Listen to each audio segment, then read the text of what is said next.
Bee abundance was generally the highest initially in that short-term window after disturbance, that 2 to 5 year period.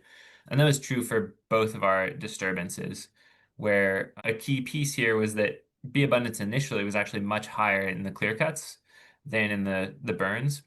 But then by the time we got to the oldest stand, so 16 to 20 years after disturbance, bee abundance had really dropped off in the clear cuts, but remained relatively high post-fire.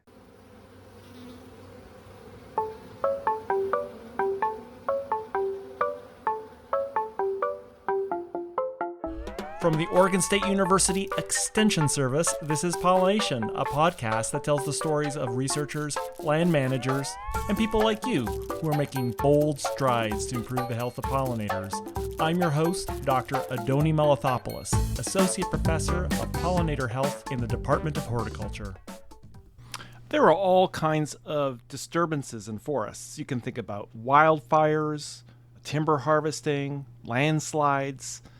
But are all these disturbances equal when it comes to ecological systems? Many of you have seen these disturbances and they quickly fill up with wildflowers, and the wildflowers give ways to shrubs, and then the trees grow. But is this successional process the same from the perspective of bees? Well, my guest is an expert at this. Dr. Graham Frank has recently gotten his PhD on this very subject from Oregon State University in the Forests and Ecosystems and Society program. Dr. Frank recently had a paper published out of his dissertation titled Comparison of Early Seral Forest Bee Communities Following Clearcutting or Wildfire Depends on Stand Age and Nesting Guild. This was published in the Journal of Forestry recently, and I had an opportunity to talk with Dr. Frank about this paper. It's a really interesting ecological study with thousands of bees collected and some very surprising results. So without further ado, let's head into the forest with Dr. Graham Frank this week on PolliNation.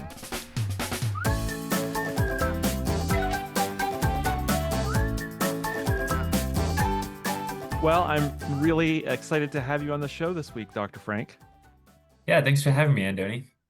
So you have a new paper that is published, and it has to do with bees and forests. And I guess maybe to start things off, a lot of people probably don't think about bees and forests. You know, when we're hiking through the Cascades, we're in this Douglas fir stand, and it's relatively dark, and we think about these open meadows when we maybe get to higher elevation. But I suppose, you know, when I think about it, forests are naturally disturbed. You have a forest fire, and, you know, that opens up some area for plants to grow that bees may visit. But we also disturb forests through things like timber management. Do you just help us understand, should we expect that these disturbances to be similar, these sort of, you know, human induced management disturbances and sort of these natural disturbances like forest fires? Yeah, so that was really the big question that we were trying to get at, right? Is how similar are the kind of main way that we harvest timber, this sort of intensive management process that's used on a lot of private lands in the Northwest. How similar is that to wildfire, which is a natural disturbance, even if, you know, wildfires are kind of increasing in severity and scale in the Northwest, it still is a disturbance that forests around this region are adapted to, and the species in this region have sort of adapted to the habitat it creates over time. And so we can kind of use wildfire as this natural reference condition in some ways.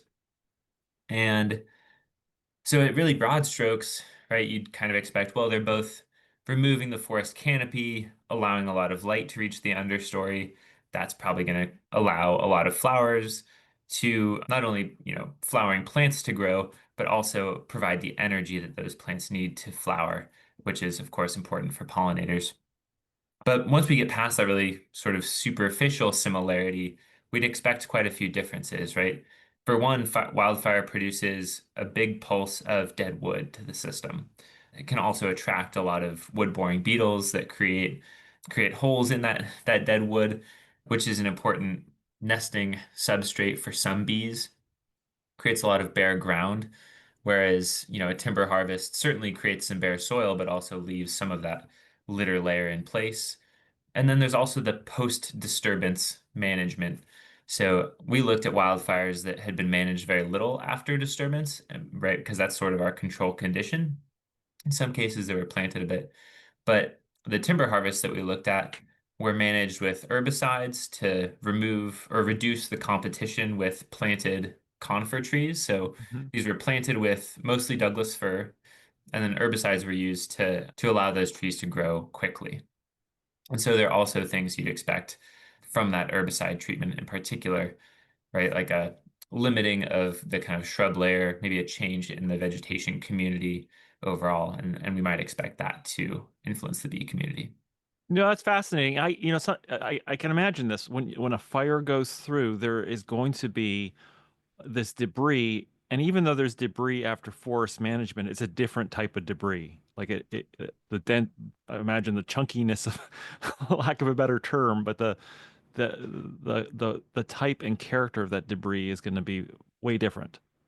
Sure, there's certainly like a size element to it, but there's and an arrangement piece too, like wildfires leaving standing snags, whereas, after timber harvest, the dead wood that's left is usually left on the forest floor. And there's also just a lot less of it, right? Because most of the valuable wood is being removed for creating wood products. Well, let's come back to sort of how you expect these different systems to, maybe impact a bee community.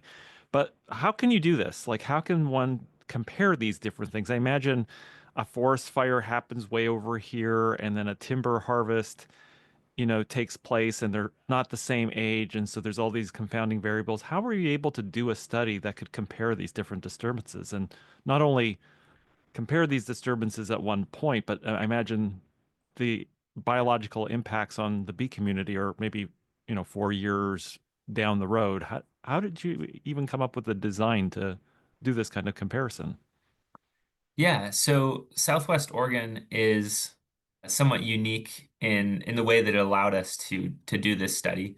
As your listeners might be aware, there's been a lot more wildfire in the Pacific Northwest in recent decades than we've seen, at least in the kind of 20th century, and particularly in Southwest Oregon. When it comes to Western Oregon, Southwest Oregon is a lot drier and therefore a lot more fire prone than the rest of the western part of the state.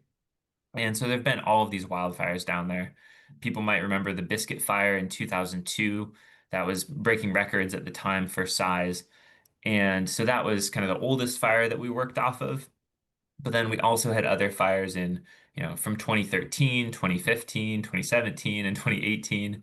And so by having this kind of series of wildfires, we were able to get a variety of time since disturbance. Ah, And Southwest Oregon, there are plenty of wildfire prone landscapes across the Western US, but Southwest Oregon also has this large managed forest land base, right? So there's a lot of large companies managing private land for timber down there as well. So there's this intersection of these two disturbances going on in really close proximity in a way that allowed us to try to control for some of the things like forest type. So we limited our study to just be in forest types that mapped out to Douglas fir or Douglas fir tan oak forest types. And then we also tried to match up things like elevation and aspect as much as possible so that we at least had similar ranges between our different disturbances and our different age classes. So not only were we comparing timber harvest in an intensively managed context to wildfire with very little post-fire management, but we also looked at three different age classes. And when I say age, I mean time since disturbance, really. So we had a young age class that was 2 to 5 years after disturbance, sort of an intermediate age class that was 6 to 9 years after disturbance, and then an older one that was 16 to 20 years after disturbance. You'll notice a bit of a gap in there between the intermediate and the old, and that's sort of one of the small limitations with a study like this is, there wasn't as much wildfire between in kind of the early aughts, I should say. And so we weren't able to get that kind of, 10 to 15 year period post disturbance, but we nonetheless were able to cover most of what I would think of as the early Seral period of forest development, basically that time between the stand replacing disturbance and up until canopy closure. Oh, that's amazing. Okay, so you've got this nice kind of pairing of these two disturbances, the forest fire and sort of clear cut harvesting.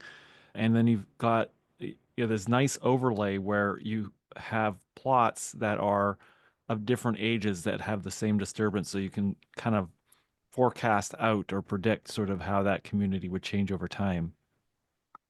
Yeah, exactly. And that change over time is such an important part of this study, I think, because this early serial period does change so much in a short time. Like people, I think often it's easy to think of a forest as a really static environment, especially when you're in an older forest that's more mature. It's like, you know, been growing, some of those trees have been around for hundreds of years. But in an early cereal forest, that vegetation, just the height of that vegetation might be doubling year over year in some cases. And so that's going to result in really distinct changes to the bee community in a really short time period. I I should did. say before Oh, yeah.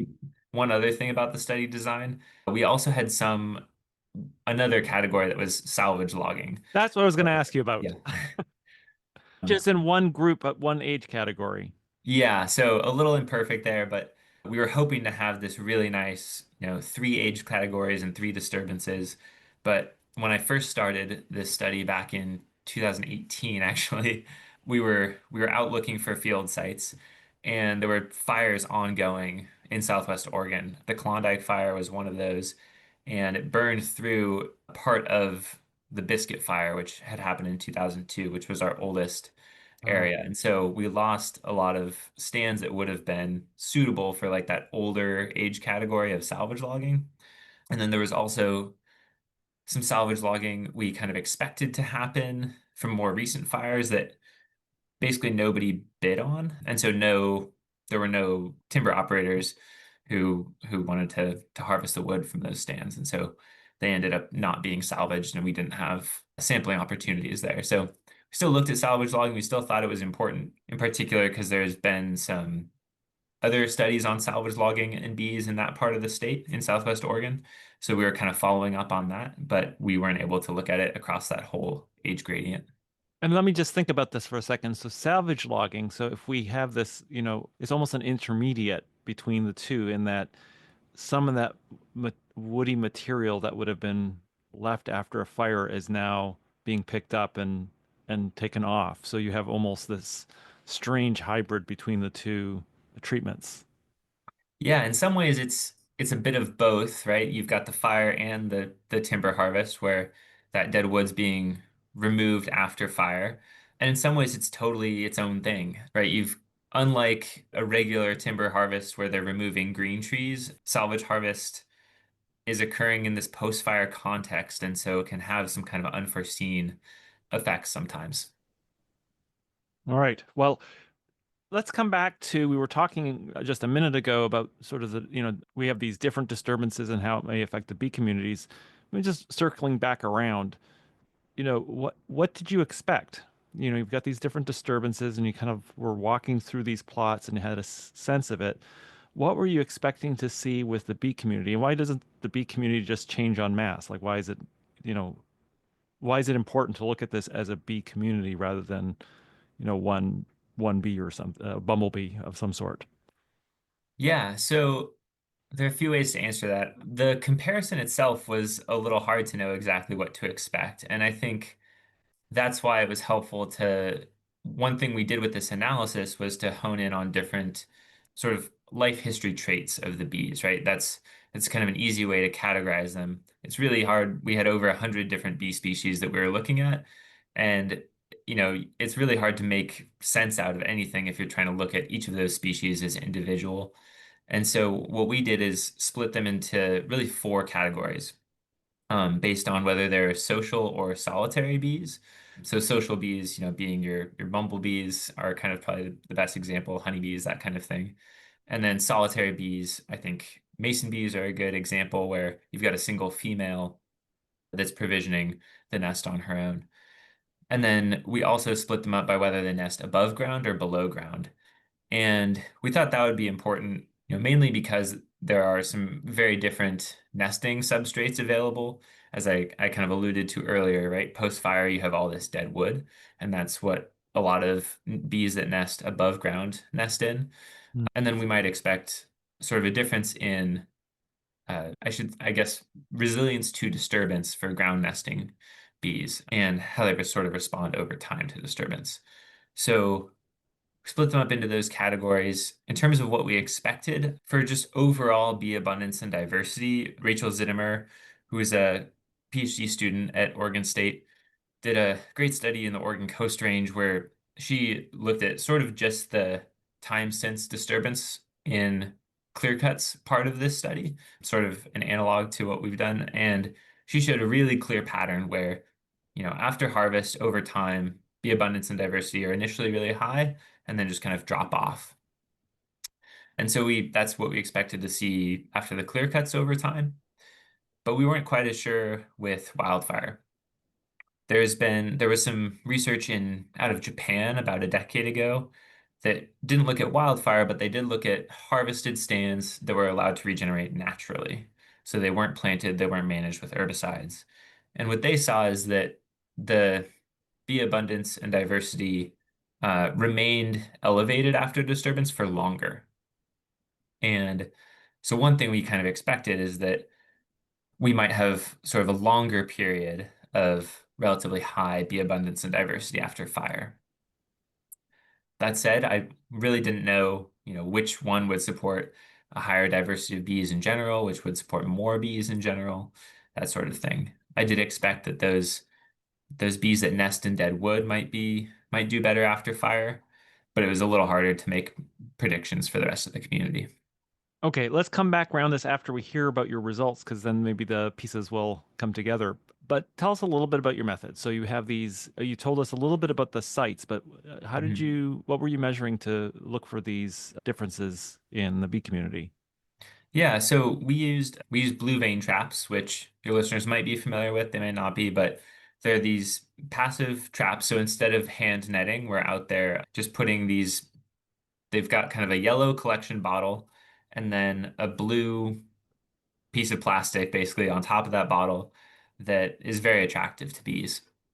And so we're putting that on a T-post that's in three different locations in each one of these forest stands.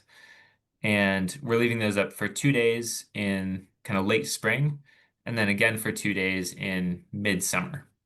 So kind of the May, June time initially, and then sort of July, August later.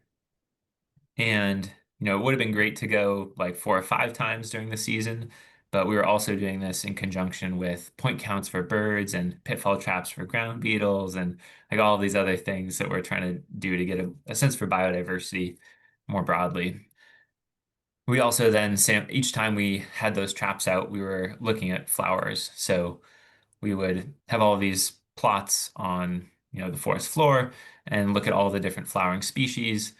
And that would get us a sense of the abundance of flowers overall and also how many different species of flowers we had when we were sampling. Other pieces we measured in terms of habitat were, vegetation height and overall cover of vegetation, and then dead wood. So we ran these transects where we measured the diameter of each piece of dead wood. Uh, Wow. yeah, measured the diameter of standing snags. Trying to remember what else. Yeah, a lot of pieces there where it comes to habitat characteristics.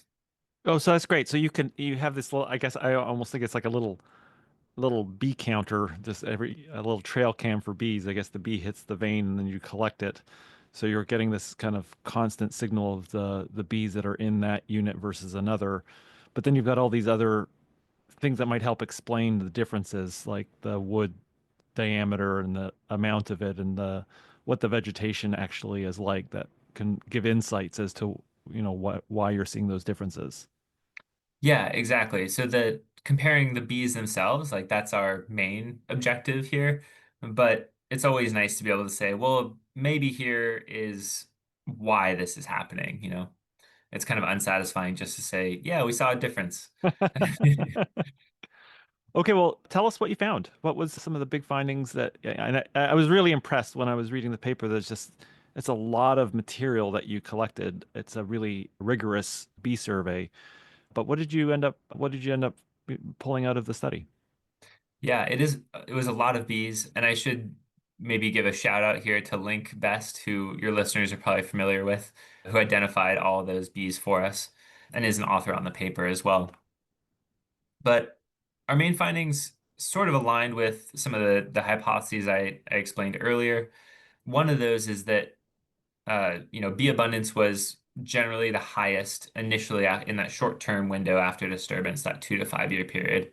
And that was true for both of our disturbances, where a key piece here was that bee abundance initially was actually much higher in the clear cuts than in the burns, Oh, but which was kind of a little surprising to me.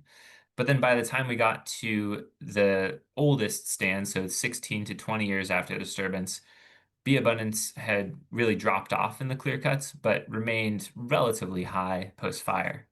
oh, So like the Japanese study that you were talking about earlier. These older stands post burn seem to sort of retain that diversity longer.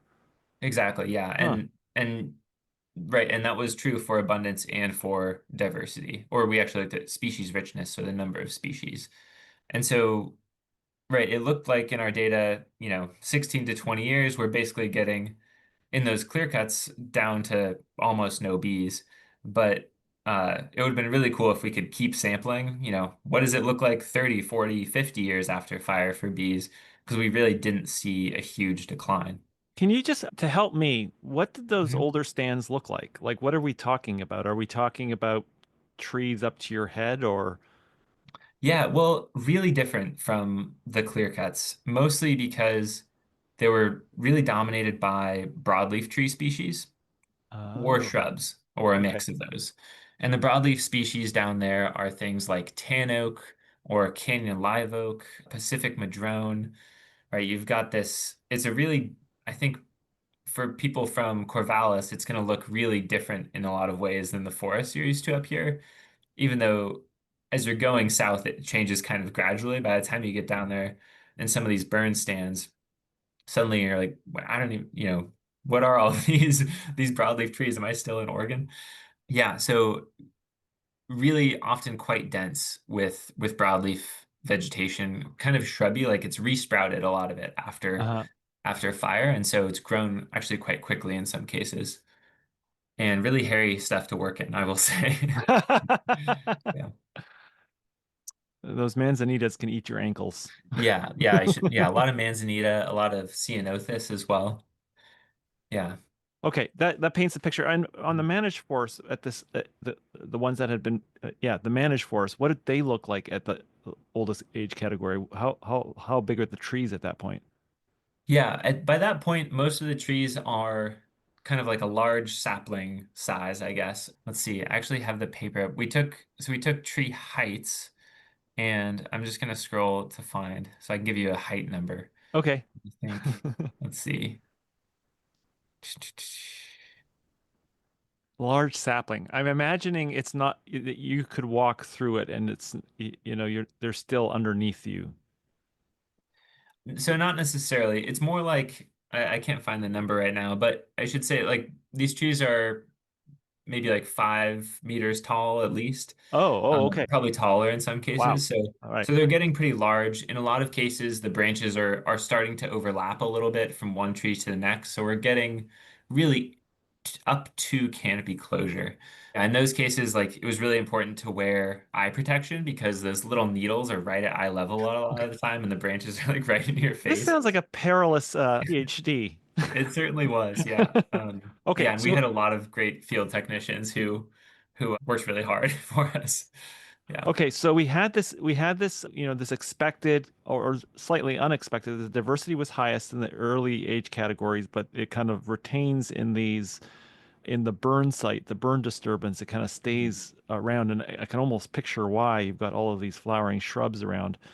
But you also talked about these different life history traits. You have these Mhm. above ground nesting bees, below ground. Did they just uniformly follow this pattern, or were there kind of distinctions between them? Yeah, so I talked a little bit about that solitary above ground nesting group of bees, and they were the group that separated from the rest. Most of the bees in our sample were ground nesting species, kind of a mix of social and solitary species. But this group of solitary above ground nesting species, right, mostly cavity nesters, they were they showed a really distinct response where the the ground nesting species basically, they drove that overall abundance response that I was talking about, where bee abundance initially is higher in the clear cuts and then kind of drops off as we get really late in the early Seral period up to canopy closure, so that post-fire abundance is higher by the end. Right? That's what we saw with the below ground nesting species. But the solitary above ground nesting group, their abundance was higher post-fire across all of our stand ages in as compared to the clear cuts. That was kind of a weak effect initially, and by the end of the early Seral period, it was really quite strong. So, and we also showed that the abundance of that group was quite strongly correlated with the amount of dead wood, Huh. especially down to dead wood, so that kind of more decayed component. Down dead wood. So we're talking rather than a snag, we're talking about, I imagine, a branch that fell and burnt, kind of like smaller diameter. Yeah, so not necessarily smaller diameter. A lot of cases in these forests, 20 years is a pretty long amount of time for a snag. Really depending on the species of tree and the size of tree, you get a lot of those standing snags fracturing and falling to the ground by by Okay. 20 years. And so a lot of that woody material had come down. Okay. And so I can this let me see if this makes sense. In my mind, I can almost piece this picture together. Maybe it's a just so story, but you've got down dead wood that these above ground bees are known to like to nest in. Mhm. And you've got a shrub layer that probably, a number of them can provide nectar and pollen so that they can reproduce. That almost seems to me I can understand why this is taking place. Am I far off? I think that's probably right. And I have to say probably because it's all correlative, right? And also because we didn't see as strong of a relationship as I would have liked to between the bees in our study and the flowering plants. I think that might be because, by the time we were actually out there looking at flowers, I think a lot of those shrubs had actually passed their peak bloom. So a Ah, lot of them are really early flowering. And we were out there maybe just a couple weeks too late in some cases, where the bees are probably still there and we're still seeing yeah, those bees. But that big pulse of like, I don't know if you've ever seen like a huge swath of ceanothus all blooming at once. It's quite impressive. But yeah. so we saw for that group a pretty strong correlation between like flowering species richness, the number of different flowering species in their abundance, but not so much like just the amount of flowering. And so it's kind of like, all right, I think we know what's going on, but it's not exactly clear. There might have also, I think we weren't counting wind pollinated species as Hmm. part of our study when we were counting flowers, but I think that may have been a mistake. As I said, a lot of the broadleaf plants are sort of oaks. So whether that's Canaan live oak, which is a Quercus and oak species, or tan oak, which is a close oak relative, in I think they might be providing an important source of pollen as well that we kind of missed. Hmm. Some studies in the eastern U.S. have gone up into the canopy of broadleaf forests and shown that there's a whole bee community up there that we often miss by sampling on the forest floor, and they're using all of these resources from flowering trees. And so I think future studies should definitely be looking at I guess, these wind pollinated broadleaf trees as well when they're thinking about floral resources. I suppose this, just to tie a bow on this, it does raise questions about forest management, I imagine. Mhm. Yeah. It's surprising, maybe one surprise is that forest management is not completely incompatible with bee diversity, that this disturbance has, mimics natural disturbances in some ways, but in some ways not. What's the sort of broader takeaway from this study? Yeah, I think for me, there are two big ones. One is that the when we're thinking about across forest landscapes, when we're managing at really broad scales, which we often do in the era of data and remote sensing, I think it's important that we think about different types of early sterile forests differently, that we don't consider them all equal. And I think intellectually people do know that there's a big difference between a burned forest and a clear-cut forest. And I think that we've shown that with our bee data. But I think it's kind of important that when we're, thinking about the successional stages and that kind of shifting mosaic of forest ages across a landscape, that we keep in our mind that not all disturbance is the same. I think at a finer scale, when we're thinking about, what can we do in a forest harvest to better support bees? I think this research suggests, and again, it's not an experiment. We didn't test this one specific thing, but I think our research suggests that more dead wood would be helpful for supporting some of these bee species. Particularly this solitary cavity nesting or above ground nesting group that we found fewer of in clear cuts. One sort of caveat there or avenue for future research that I think is really interesting is that, fire also tends to attract a lot of wood-boring beetles, right? So a lot of buprestids, for example, are known to be attracted to smoke for miles around. And there was a really cool study in California where they compared, I think it was wood-boring beetle activity after fire to wood-boring beetle activity after a bark beetle outbreak. So also, another disturbance that killed trees, Yeah. but there was a lot more wood-boring beetle activity Really? after fire. And so what I'm getting at is that even if we add dead wood to a clear cut, it's possible that, there aren't the cavities in that dead wood that these bees need. I'm totally speculating at this point, but No, yeah, I imagine that that's part of it is the beetles are essential for creating the cavities that those cavity nesting bees are going to get into. And if they're not, if you just have the dead wood and it's intact, that's a different thing. Ah, that's right. fascinating. It's an interesting question. Yeah. I mean, a lot of people think about woodpeckers, right? These like primary cavity nesters that are creating nesting habitat for secondary cavity nesting species. So similar relationship to that. We did have a Xylocopa, a carpenter bee, Hmm. and that species creates its own, they excavate their own nests in sound wood, but a lot of the species in this group were Osmia and a couple of other genera that use existing cavities. This is an amazing study. Congratulations on the publication of the paper. For those, if you're interested, we'll have it linked for you to look at in the show notes. Thank you again for joining us this week on PolliNation. Yeah, thanks for having me, Andoni. It was a pleasure. Thank you so much for listening.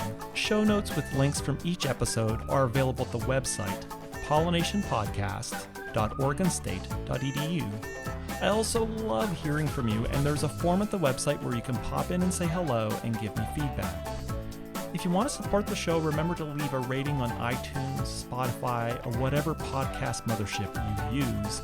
And finally, if you have the means and you want to help support my lab's effort to document bee biodiversity in Oregon, visit OregonBeeAtlas.org and follow down to the donate button where you can make a tax-deductible donation to the Jerry and Judith Paul Native Pollinator Endowment. Every little bit helps.